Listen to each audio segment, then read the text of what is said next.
Hello, everyone. In this update, we're going to look at the changes to the harmonized system called the tariff codes, the national and regional tariff codes of the European Union, the US, and the UK for 2026. And we're going to start with the European Union, and we're going to give you a thorough update of what the changes are that you can expect from 2026. So let's go. For 2026, the EU Combined Nomenclature was updated. A new version of that EU Common Customs Tariff was published on the official journal of the European Union on the 31st of October 2025, and it will come into force on the 1st of January 2026, which is when the tariff codes change.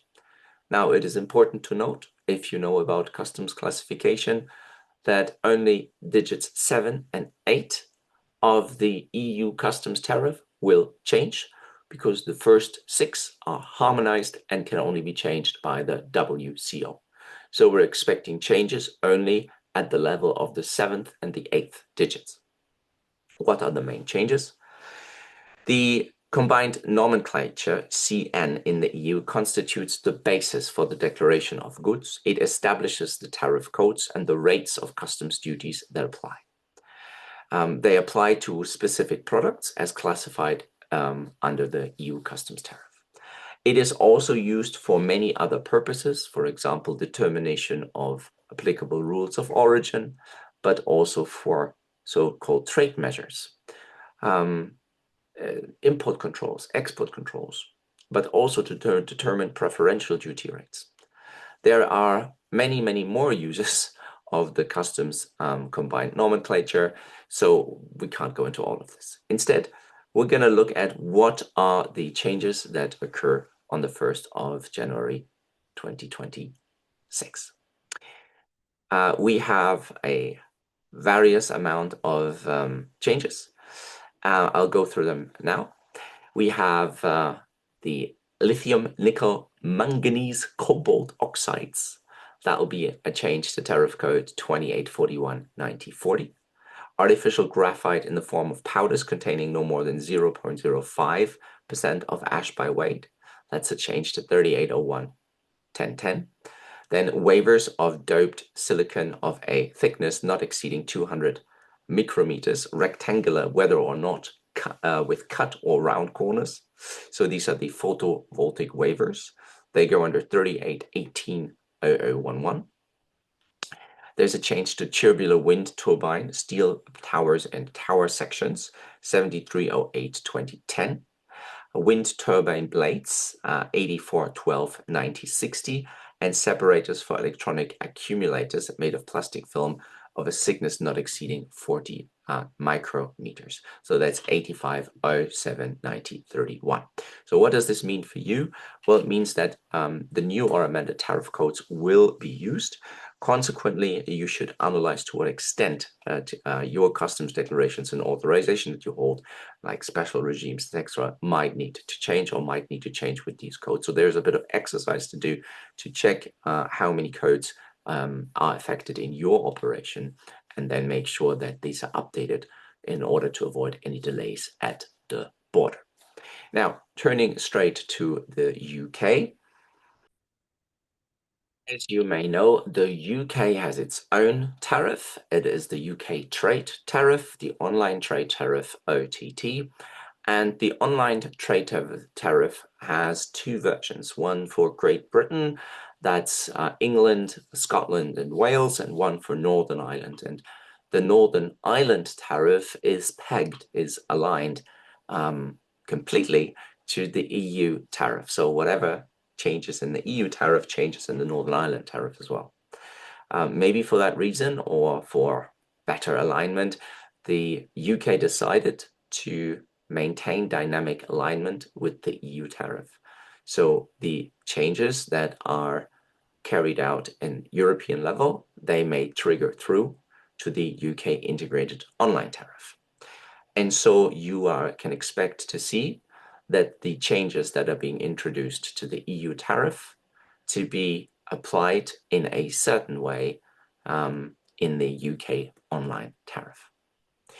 The changes that will be introduced to the UK Integrated Online Tariff are published through tariff stop press announcements that you can find on the gov.uk website under UK Integrated Online Tariff.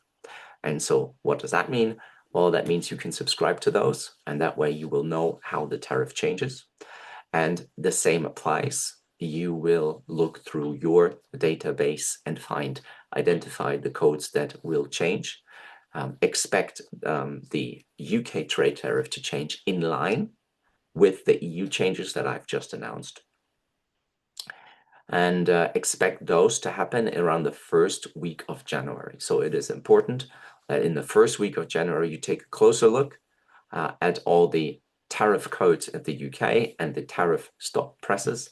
And if you're using any API feeds, etc., then this needs to be looked at as well. So this is the way you can manage that. If you want to receive the stop press notices of the tariff, or add any recipients to the distribution list, then there is an email address called tariffmanagement@hmrc.gov.uk that you can look at. And if you email them, you'll be fully informed of the latest changes. Or otherwise, you always can read our updates, and then you'll also be fully informed. Turning now to the United States of America, the Harmonized Tariff Schedule of the United States, HTS, sets out the tariff rates and statistical categories for all merchandise imported into the United States. The HTS is based on the International Harmonized System, which is the global system of nomenclature applied to most world trade in goods. So that's good news for us because the first 6 digits will not change. And again, for the next year, we are looking at changes to the 7th and 8th digits, but of course the big focus will still be on the Chapter 99 codes. And on top of that, the HTS is a dynamic structure which changes with when there are significant changes announced throughout the year. And the best example is the year 2025. By the time of this recording, we are on revision 31. And so this means there have been 31 different versions of the HTS, and therefore an end of year alignment or change is not the way the US does it. They do it throughout the year, and it is the responsibility of all operators in the United States that deal with tariff classification and use of the HTS US in ACE filings to make sure you work with the correct commodity codes, HTS codes that apply as per the current tariff. So there is no point in trying to summarize all the changes that happened throughout the year. The key focus remains the Chapter 99 codes, as they are highly dynamic and they change all the time, and new sections are added to Part 3 of Chapter 99. However, the change record is always provided in the front page of the HTS US. This is where you can find the information on what changed. And that's really useful because it will allow you to understand how your products are affected. And these can be quite small or they can be quite big.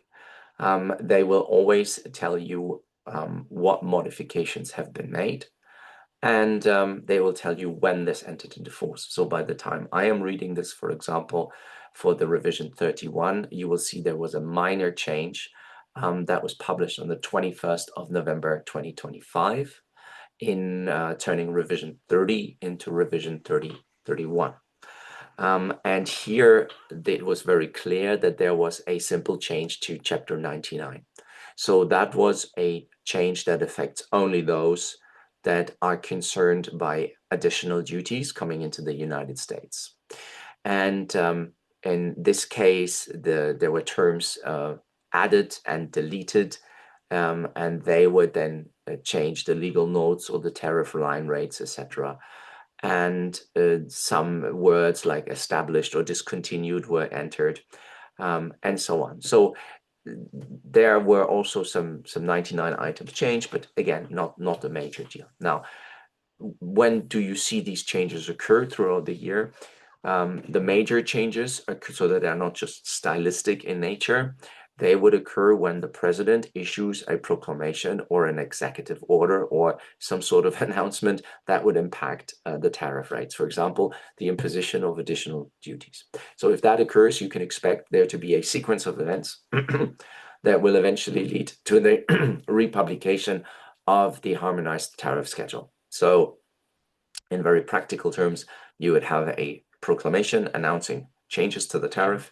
That would be usually followed relatively quickly by maybe a CSMS message. So that's a guidance message, which then announces how the executive order / proclamation was to be interpreted, what kind of new 99 tariff codes would be, if it concerns additional tariffs, of course, would be created.